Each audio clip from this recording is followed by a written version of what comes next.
take a look at some other world news now. Protesters in Senegal opposing the postponement of presidential elections are fighting with police in the capital, Dakar.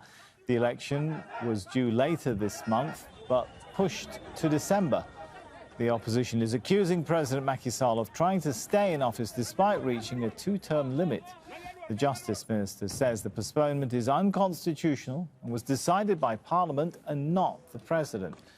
Nicholas Huck joins us from the Senegalese capital, Dakar, and take us through how those protests are looking now. The streets look relatively more quiet, or is it a deceptive calm, Nicholas, that we're looking at?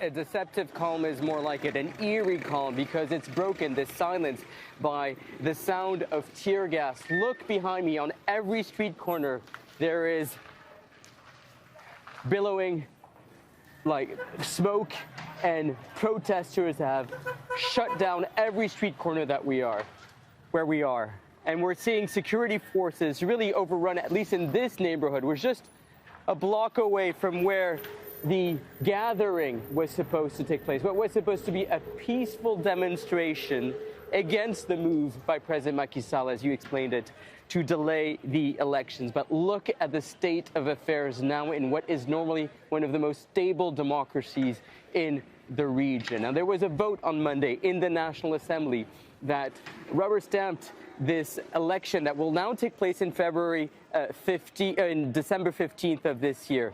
The United States says that vote is not legitimate. Why? Well, because we saw the security forces that you see on the streets here, we saw them inside the National Assembly. Now, moments ago, we also spoke to a government spokesperson, one of the ministers, cabinet ministers of President Macky Sall. He says that this protest is illegal and it is the job of the government to ensure stability. But protesters say that what President Sall is doing is creating the instability that we see here. And that's why we're seeing security forces, he says, trying to clamp down on protests, including inside the National Assembly, where we saw extraordinary scenes on Monday, where police in riot gear came inside the National Assembly to push out opposition protesters that were inside. Now, people here are dressed in white.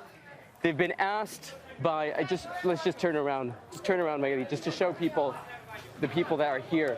They've dressed in white, in yellow, in red. Those are the colors of Senegal. That was a call by civil society to show their defiance towards the decision taken by President Macky Sall. Schools have been shut on the orders of the unions of teachers, so students have been let out early.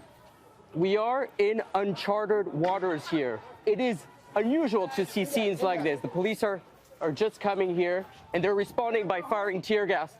Come over here, let me just show you where we are. On that side, we have police firing tear gas.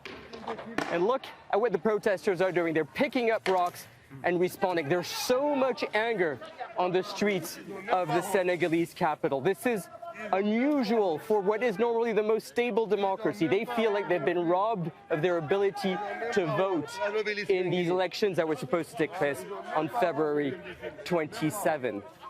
For the government, though, this is all illegal. They have to ensure the stability of the country. The president has called for national dialogue, for people to sit down, calm down, and discuss the situation, including leaders of the opposition and civil society. But this has clearly fallen on deaf ears. Look at the protesters here, holding their rocks, ready and defiant in the face of security forces. Sammy?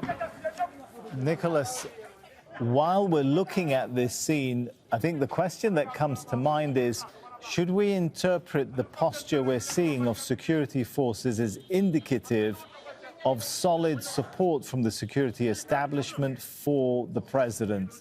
That might be a key deciding factor, right, in his ability to stay on.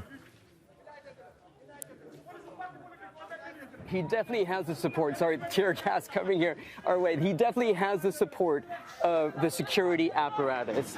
This is unusual. People in Senegal don't like to take it to the streets. For the anger to spill on the streets, that means that there was somewhere a moment where the communication lines between the people and the decisions taken in the presidential palace have broken down. And it's an issue of trust now for a lot of people here.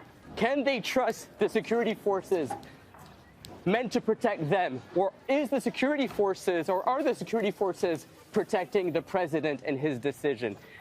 People here feel that the security forces are paid by the state and they Nicholas, should be I just want to check, them. do we need to let you go and take But cover, the or are you all president right says- and our crew there? Yeah. I just want to make sure, are you We're okay. safe? We're okay. We're okay here. We're okay here.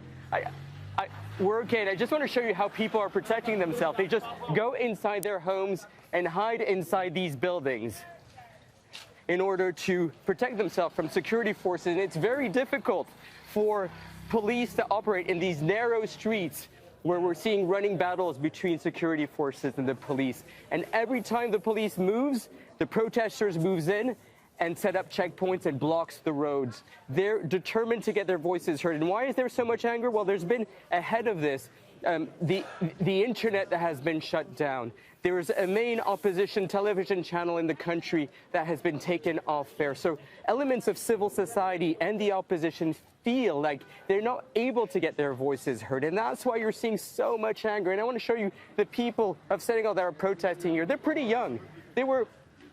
President Macky Sall was 18. It was 12 years ago that President Macky Sall came to power.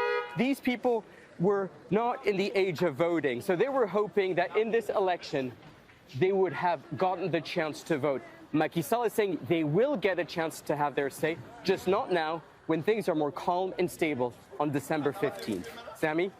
Thanks so much, Nicholas Huck, reporting to us on a very fluid situation of protests there in Dakar.